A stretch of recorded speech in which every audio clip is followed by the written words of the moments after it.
What's up, nerds? And that's you and me, because it's official Geek Day. It's your geek, the OG GM, coming to you live from the land of geeks. That is Southern California. It is the 25th day of May, 2023. It's about 9 o'clock in the morning, and it's time to take a look at today's tabletop role-playing game, stories, news, what have you. And obviously the number one bit of news addressing the tabletop role-playing game community that doesn't have anything to do with Wizards of the Coast is this. Candela Obscura goes live today. The first playthrough will be on the YouTube channel and the Twitch channel sometime today.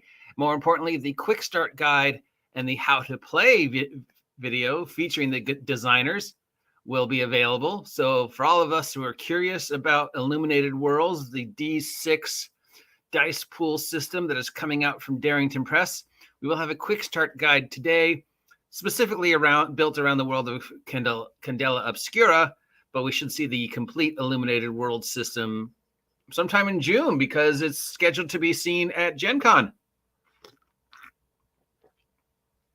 which I'm pretty sure is in June.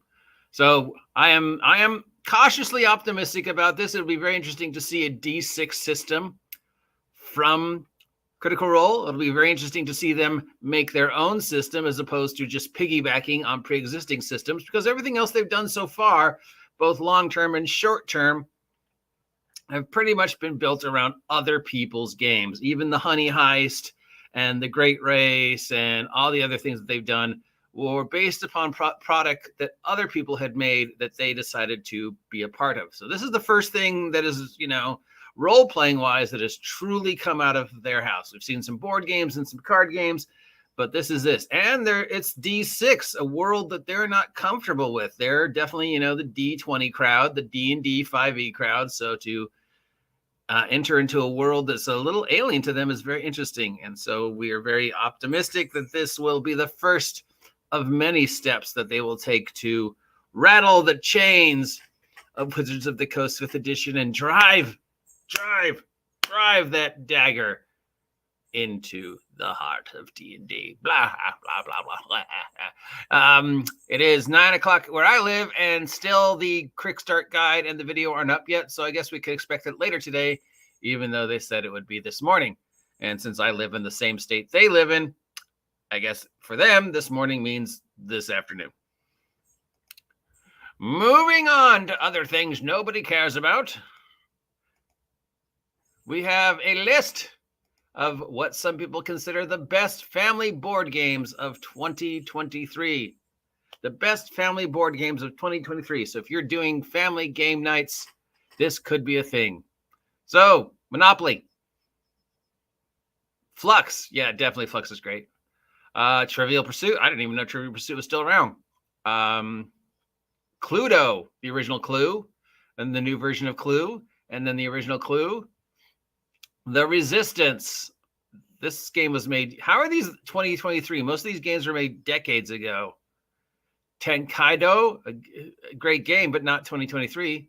Disney. None of these games were made this year.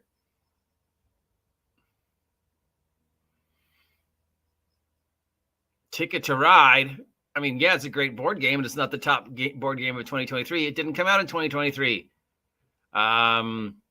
If we're just doing top tabletop board games for, to play with your family, it doesn't have to specifically be 2023. It could just be whatever. These are just all teeny towns. Forbidden Desert. None of these came out. Forbidden Desert is hard, dude. Forbidden Desert. What? No, that is not a family board game. That game's hard.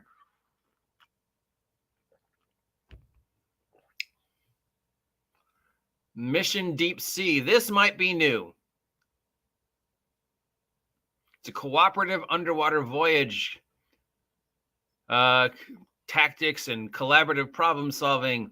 Doesn't say the date it was made, but I don't recognize it. So I'm going to say maybe this one actually came out this year or last year. The Quest for El Dorado. No, that's old. Cascadia. Pretty sure that's old. Wavelength. That looks really old. Settlers of Catan. I mean, yes, Settlers of Catan is probably the best board game if you want to get deeper into the board game world. If you're tired of the, Hasbro, Milton Bradley, Monopoly style board games and want to, stick your toes into the more diverse aspects of the board gaming world, Settlers of Catan is the gateway drug. It is such a simple game. It's infinitely replayable. It's so much fun. Anybody of any age who has basic understanding of basic math and basic reading can play Settlers of Catan. So yeah, I would say it's a great family game. It's a great board game. It's a great board game for board game night, but it's not 2023. Telestrations. This game is really old. And Carcassonne, again, really old game. A game I have never won at. So while this is a great list for family board games, if you're looking to do a family-friendly board game night, a lot of these are not appropriate for kids because they're just too complicated. And none of these, except for maybe this one, came out in 2023. So yeah, no. Okay, moving on. We have a company called Deaths of the Rogue Dungeon as a Kickstarter that just went live today. It's called Death's Rogue Dungeon. It is a forward-facing solo roguelike board game where you play yourself going through a dungeon and then challenge yourself. You have three different characters you can play going through the dungeon. They level up like in a rogue solo play, and they find stuff that make them better, but it's a card game instead of a video game.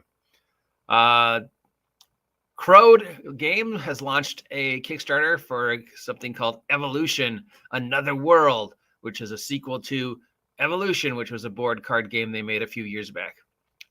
Necromancers Games has launched the Kickstarter for Tomb of Essential Horrors, not hoarders. Tomb of Essential Horrors, which is basically a bunch of new monsters. When in doubt, kids, remember yesterday I said when in doubt, make something Lovecraftian. If you have no ideas for a product, just Lovecraft. I'm going to add to that. When in doubt, make a monster book. If you can't think of anything else to add to the industry, make a monster book. Even if the monsters in it are something we've seen 1,000 times before, there's always that chance that you come up with something new, different, or weird enough to make people want to buy it.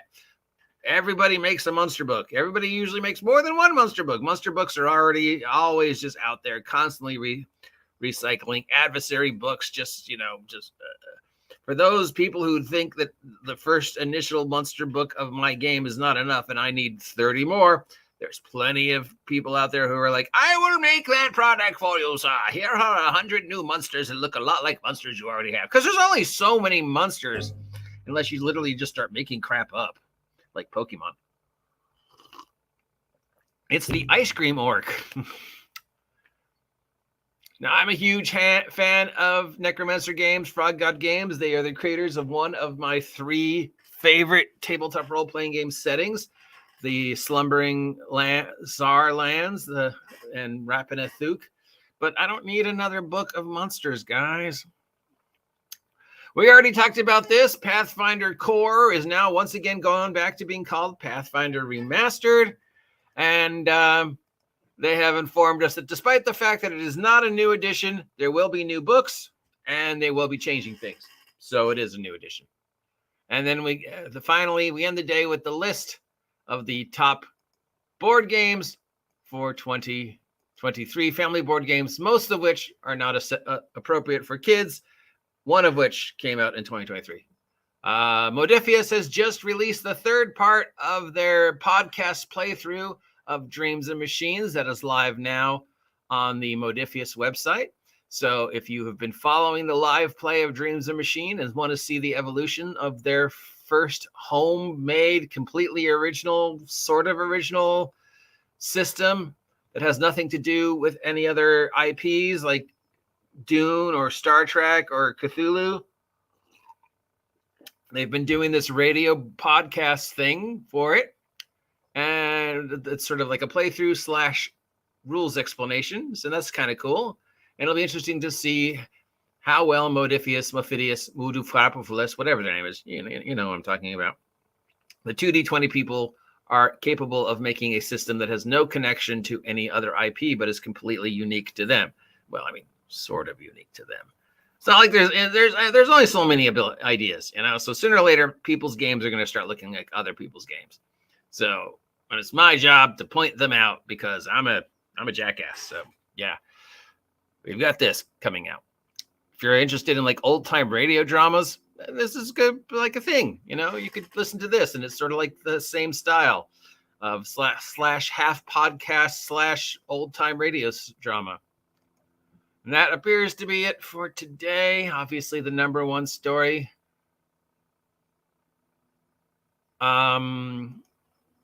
is Candela Obscura and the lore dump, information dump from Wizards of the Coast. We don't have anything new as of yet, so it looks like we have gone through everything.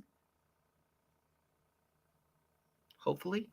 Tune in tomorrow at 10 a.m. to watch me join the Red Room and discuss all things Wretched Vigilante. Link down below. Until then, I am your guide to all the tabletop role-playing game news, weather, and general internet nonsense, asking you to take a moment to subscribe to my channel and help me hit 2,000 subs. Pathfinder Core! See ya!